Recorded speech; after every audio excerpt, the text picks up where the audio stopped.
what the first week with a newborn baby is really like.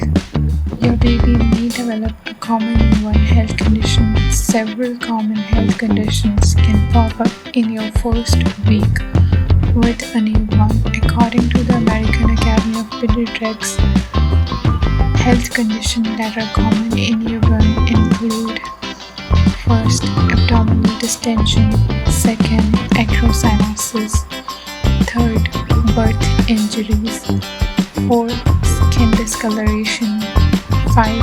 Unusual bowel movements; 6. Colic; 7. Jaundice; 8. Excessive sleepiness. What is colic? Colic in newborn is a condition characterized by excessive and uncontrollable crying in an otherwise healthy and wealthy baby.